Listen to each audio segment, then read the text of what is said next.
The Kabul airlift has ended, but a U.S. operation to get 14,000 people off a base in Germany is far from over. We were maxed out and the flow kept coming.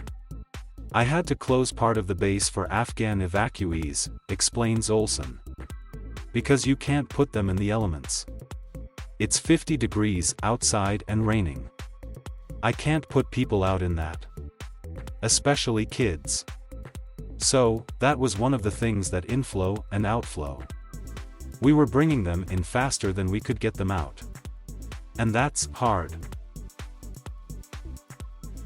As of Wednesday morning, almost 12,000 evacuees had left the airbase, while another 14,900 remained.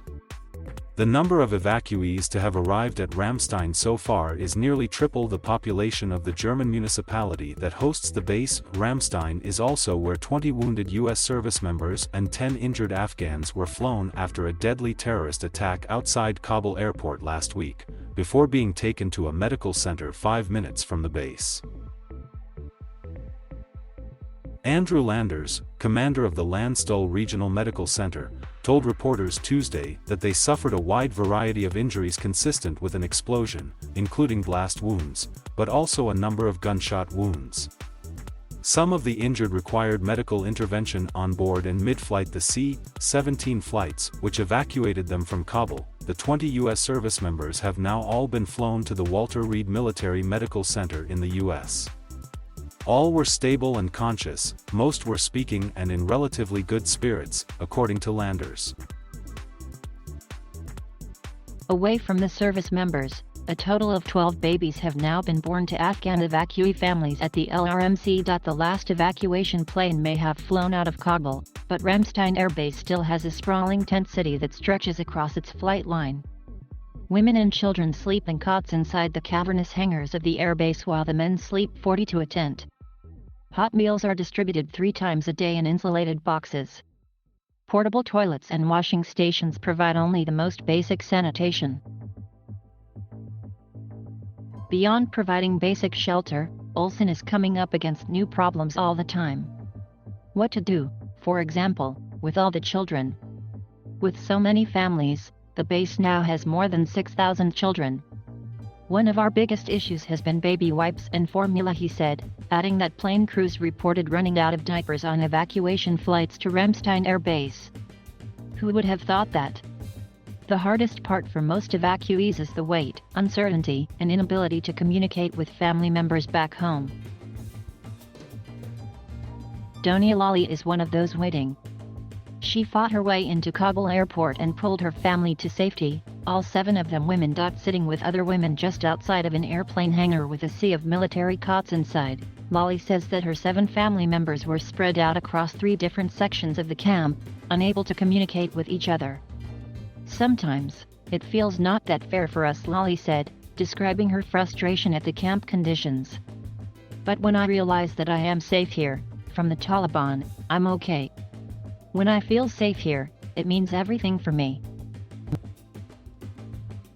The aim was to get evacuees transferred out within 48 hours and, according to the U.S. agreement with Germany, evacuees cannot stay beyond 10 days. The screening and processing of evacuees is taking longer than anticipated, however. On Saturday, Elizabeth Horst, U.S. Minister Counselor for Public Diplomacy and the Senior Civilian Interagency Coordinator, appealed for patience. We are doing our best to help the people who worked with us in Afghanistan. We are using everything in our power, she said in a press briefing. We have a personal and professional interest making sure that the Afghans that come get out, get medical care and get to the U.S. where they can start fresh and become Americans if they choose to. Ramstein's enormous Hangar 5 has been transformed into a makeshift international air terminal, complete with security screening and check-in. Evacuees are guided through by a combination of military and consular officers. Passengers get yellow wristbands at check-in and then get their luggage weighed. Whole lives, packed into backpacks, cloth bundles or flimsy plastic bags, are carefully weighed on a scale and tagged. One volunteer group gives children colorful backpacks filled with toys and coloring books for the flight. Even here, as evacuees wait to board their flights to the U.S., there is a mix of emotions. As he waited to check in, 25-year-old Asadullah Siddiqui showed us a bruise on his face, the remains of a black eye he said was given to him by Taliban soldiers at Kabul airport. After more than 2 days of waiting in Ramstein, his family was finally cleared to go.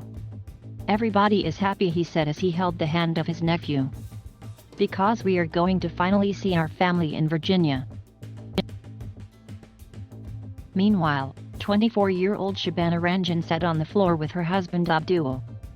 In her arms, she held a tiny bundle, her 25-day-old baby boy. Despite having an approved special immigrant visa, he waited more than 5 days to get on a flight to the U.S., only to be shuffled to another tent camp to spend the night for further screening. On Ramstein Air Base, Olson is also clearly frustrated at the slow pace of entry for his new family. Think of our parents and grandparents that got on a boat and went to America. All the things that they sacrificed. We've forgotten that in a lot of ways, he says.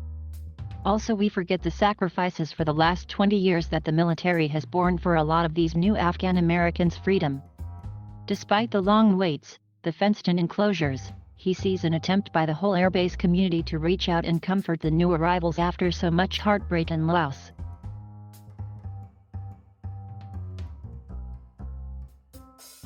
Thank you for watching. Please subscribe